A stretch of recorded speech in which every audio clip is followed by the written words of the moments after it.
আর বন্ধুরা, আজকে আমি লাউর পায়েস রান্না করব। এই লাউর পায়েসটা কীভাবে রান্না করি, কীভাবে কি করি আপনারা দেখেন। আশা করি রেসিপিটা ভালো লাগবে। আমি এইবার এটা পিলার দিয়ে এটা ছুলে নেব। এরকমভাবে এক এক করে আমি খোসাগুলো তুলে নেব। এই খোসাগুলো তুলে লাউটা ভালো করে কুচি কুচি করে কেটে নেব।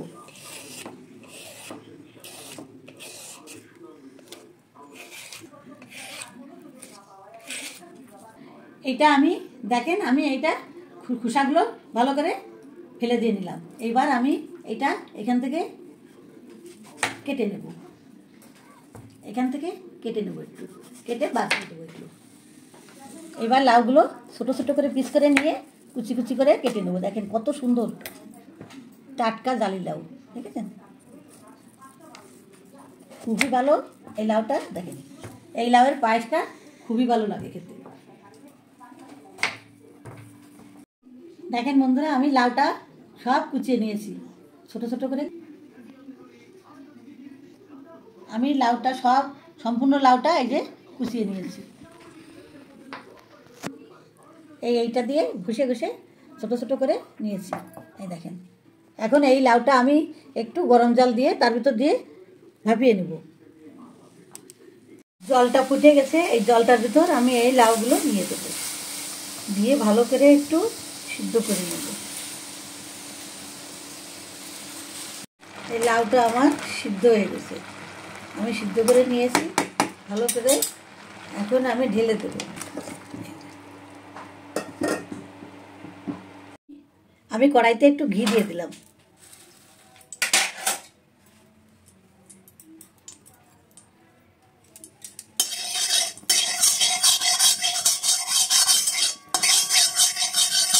আমি এবার একটু ভেজে নেব।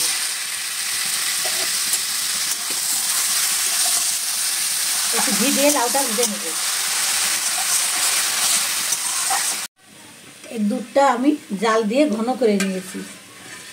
এই যে 2 লিটার দুধ আমি জাল দিয়ে ভালো করে ঘন করে নিয়েছি। এইবার আমি দুধটা এই লাউয়ের ভিতর ঢেলে দেবো। লাউয়ের ভিতর ঢেলে দেবো।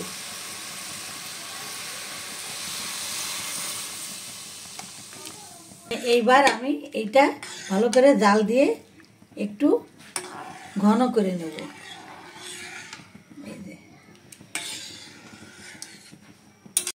দেখেন বন্ধুরা, আমার এই দুধ আর লাউ ভালো করে জাল দিয়ে রান্না করে নিয়েছি। এইবার আমি এই পাটালিগুলি দিয়ে দেবো।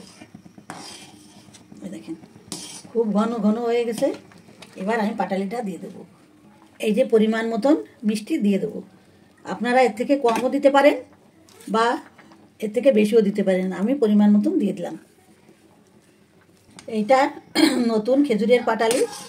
এই নতুন খেজুরের পাটালি দিয়ে রান্না করলে এটা খুবই ভালো হয়, খুবই ভালো লাগে খেতে। খেতে খুবই টেস্টি লাগে। এটা দেখেন আস্তে আস্তে গলে এই দুধের সঙ্গে মিশে যাবে সব। আমি এবার কিশমিশগুলো ভিজিয়ে রেখেছিলাম, এই কিশমিশগুলি সব দিয়ে দেবো। দেখেন কত সুন্দর কালার হয়েছে। কত আমার পায়েসটা রান্না হয়ে গেছে। দেখেন কত সুন্দর হয়েছে পায়েসটা, আমার সব রান্না হয়ে গেছে। এবার আমি একটু এর ভিতর এলাচের গুঁড়ো দিয়ে দেবো। এই যে একটু এলাচের গুঁড়ো দিয়ে দিলাম। এলাচটা গুঁড়ো করতে গেলে আমি একটু চিনি দিয়ে গুঁড়ো করি সঙ্গে, তাহলে ভালো হয়। এই যে এলাচের গুঁড়োটা দিয়ে দিলাম। এবার আমি ঢেলে নেব। আমার পায়েসটা রান্না হয়ে গেছে, লাউয়ের পায়েস।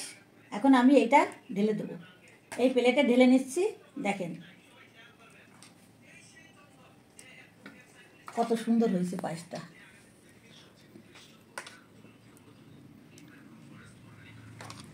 দেখেন কত সুন্দর হয়েছে। আমি সব দেখেন বন্ধুরা, আমার এই দুধ লাউয়ের পায়েসটা রান্না হয়ে গেল। সব কিভাবে কি করলাম না করলাম সব ইউটিউব চ্যানেলে দেওয়া আছে। আপনারা এইভাবে বাড়িতে করে খেয়ে দেখবেন। যদি ভালো লাগে তা কমেন্টস করবেন। আপনারা ভালো থাকেন, সুস্থ থাকেন। পরবর্তী রেসিপি নিয়ে আবার সবার সঙ্গে দেখা হবে, কথা হবে।